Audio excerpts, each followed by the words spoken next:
കൊച്ചി രൂപതയുടെ 33ാമത് ബിഷപ്പായിരുന്ന ജോസഫ് കുരീത്തറയുടെ 25ാം ചരമവാർഷികത്തോടനുബന്ധിച്ച് അന്താരാഷ്ട്ര അനുസ്മരണ സെമിനാർ സംഘടിപ്പിച്ചു. ബിഷപ്പ് കുരീത്തറ അനുസ്മരണ സമിതിയും KLCA കൊച്ചി രൂപതയും സംയുക്തമായി സംഘടിപ്പിച്ച സെമിനാർ കൊച്ചി രൂപത വികാരി ജനറൽ മോൺസിനോർ ഷൈജു പരിയാത്തുശ്ശേരി ഉദ്ഘാടനം ചെയ്തു. പോർച്ചുഗലിലെ നോവ ലിസ്ബൺ യൂണിവേഴ്സിറ്റിയിലെ പൗരസ്ത്യ വിഭാഗം മേധാവി ഡോക്ടർ ജോവാവെ പൗലോ ഒലിവിയേര എക്കോസ്റ്റ മുഖ്യപ്രഭാഷണം നടത്തി. ബിഷപ്പ് കുരീത്തറ അനുസ്മരണ സമിതിയും KLCA കൊച്ചി രൂപതയും സംയുക്തമായാണ് കൊച്ചി രൂപതയുടെ 33ാമത്തെ ബിഷപ്പും ചരിത്രകാരനുമായിരുന്ന ജോസഫ് കുരീത്തറയുടെ 25ാമത്തെ ചരമവാർഷികത്തോടനുബന്ധിച്ച് ഫോർട്ട് കൊച്ചിയിൽ അന്താരാഷ്ട്ര ചരിത്ര സെമിനാർ സംഘടിപ്പിച്ചത്. സെമിനാറിൽ പോർച്ചുഗലിലെ നോവ ലിസ്ബൺ യൂണിവേഴ്സിറ്റിയിലെ പൗരസ്ത്യ വിഭാഗം മേധാവി ഡോക്ടർ ജോവാവെ പൗലോ ഒലിവിയേര എക്കോസ്റ്റ മുഖ്യപ്രഭാഷണം നടത്തി.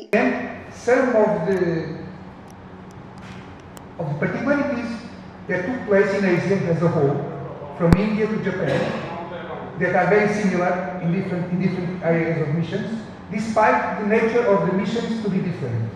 What means that there was an Asian response, and that the arrival of Catholicism through the Portuguese. Kochi രൂപത വികാരി ജനറൽ മോൺസിനോർ ഷൈജു പരിയാത്തുശ്ശേരി ഉദ്ഘാടനം ചെയ്ത സെമിനാറിൽ കൊച്ചിൻ കാർണിവലിന്റെ ചരിത്രവും പോർച്ചുഗീസ് ബന്ധവും എന്ന വിഷയത്തിൽ നേഹ ഫ്രാൻസിസും പോർച്ചുഗീസ് കാലഘട്ടത്തിൽ മലബാറിലെ ഭാഷകളിലെ വ്യത്യാസവും പോർച്ചുഗീസ് സ്വാധീനവും എന്ന വിഷയത്തിൽ അയന ആന്റണിയും പേപ്പറുകൾ അവതരിപ്പിച്ചു. കൊച്ചി രൂപത chancellor reverend doctor Johny Xavier Puthukkattu, father Francis Xavier Kalathiveettil, Paily Alunkal, Babu Kalipparambil, Job Pulickal തുടങ്ങിയവർ സംസാരിച്ചു. Through his life, this wonderful mission for our diocese, in other words, for us all. We gathered here to commemorate him, to honor him.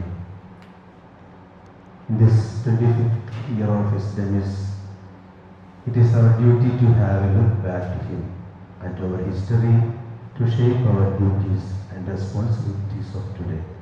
News bureau, Kochi. കാഴ്ചയുടെ മഹാത്ഭുതമൊരുക്കി പെരുമ്പാവൂരിനെ ആഘോഷസാന്ദ്രമാക്കുന്നു marine expo. പ്രശസ്ത cinema താരം ശ്വേതാ മേനോൻ ഫെബ്രുവരി 9 വൈകിട്ട് 6 മണിക്ക് ഉദ്ഘാടനം നിർവഹിക്കുന്നു. Marine expo tunnel aquarium exhibition ഫെബ്രുവരി 9 മുതൽ പെരുമ്പാവൂർ പാലക്കാട്ടുതാഴം മൈതാനിയിൽ.